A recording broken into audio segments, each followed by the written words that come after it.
Good evening and welcome to Tucker Carlson Tonight. The city of Houston is still coping with massive flooding at this hour in the aftermath of Hurricane Harvey. It's awful. Waters are finally receding a bit, though. More than 20 have been confirmed killed so far. Today, rescue missions throughout the state saved many people from flooded neighborhoods. A nursing home was also finally evacuated from floodwaters. We'll bring you updates throughout the hour. Meanwhile, America is waking up to the menace of Antifa, the left-wing agitators who fight against oppression by violently oppressing those who oppose them.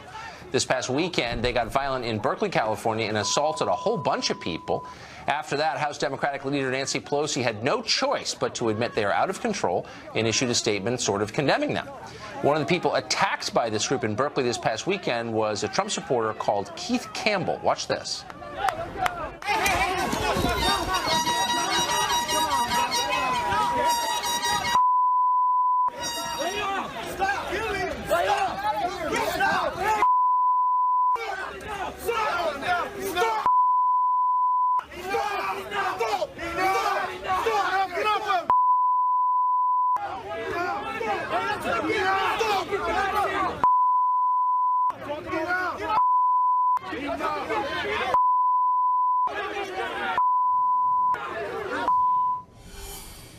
Kieth Campbell joins us tonight. Kieth, you look like you were about to get really, really hurt, maybe killed. What was the predicate to that? What happened right before the tape we just played?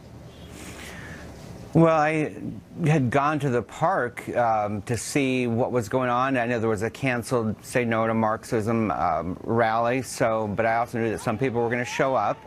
And so I wanted to go and observe what was going on, record what was going on. I think most people figured that Antifa would be there. And it was no surprise when they showed up. Earlier in the day, there was no problem. People were giving interviews. There was a heavy police presence both around the barricaded park and throughout the park, and there was no issue. But strangely enough, even though we weren't allowed to have any protective gear, helmets or anything, they let about 200 Antifa with masks just come right through one of the openings and start mixing with Trump supporters. And they immediately started ejecting Trump supporters. They would find someone and surround them and usher them out. But at that point, they weren't really attacking people because the police were there.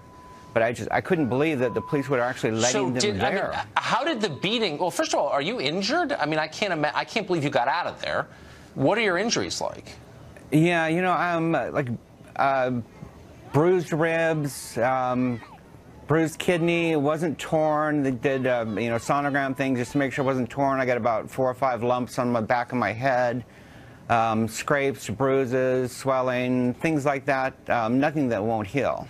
Did these guys start hitting you without warning? How did the beating begin? Well, you know, after the massive part of the black bloc came, the police disappeared, and then there was an announcement. The police have stood down, and then like a sea of black just like poured into the park, and then it started getting violent. So after a few minutes, I'm still filming, I'm still around them, and I noticed like a whole bunch of them would go down Alston Way. So I go down there to see, okay, what's going on? They're following someone or something. So I went down there, and I'm filming, and then suddenly I hear someone go, you know, there's that racist blank blank that's doxing you and ruining your lives. And I started to turn. I thought, okay, I got to get out of here. I'm surrounded by Antifa. And I took maybe one step, and the first like club smash knocked my camera and monopod out of my hand. And I thought, I'm just going to grab it and run. So I started to reach, and then they just started pounding me over the head. And so you didn't say anything to them? No. I mean, I'm always like a silent observer.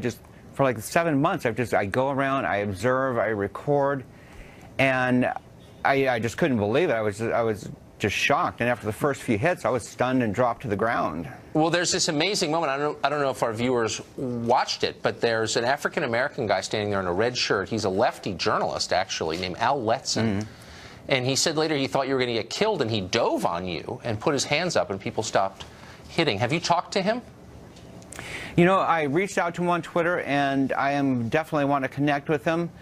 I didn't know at the time that he had stopped it. I have very little recollection of what happened. I was sure I was going to die. I kind of made my peace. Yeah. I'm like, I hope it's quick because this is really painful. He was sure you were going to die too.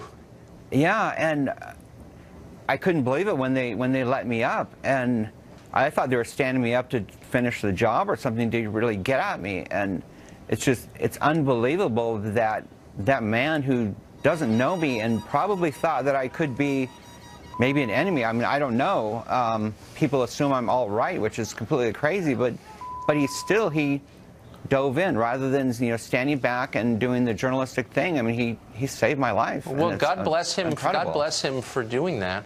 Really quickly, you said you spent 7 months following Antifa around. Who are these people exactly, and what do they want, to the extent you can tell? You know, they think they're the anti-fascists, and so then everyone else that they don't like or they disagree with is a fascist. And Trump supporters are all, you know, they used to be Trump supporters are, you know, white nationalists or alt-right. Now it's like graduated to anyone who supports Trump is a Nazi or a neo-Nazi, regardless of your skin color. And they believe that we've committed the first crime. We've committed the first crime by being a Nazi, so it's self-defense. And they don't believe it's even a crime to attack us, even unarmed. And that's what's been happening. Doesn't look like America to me. Kieth, congratulations on surviving that. I hope you hook up with Al Letson, and thanks for doing the show. Thank you very much, Tucker. Lorraine.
Destroy that shit. Destroy that fucking equipment.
Free thought for free people.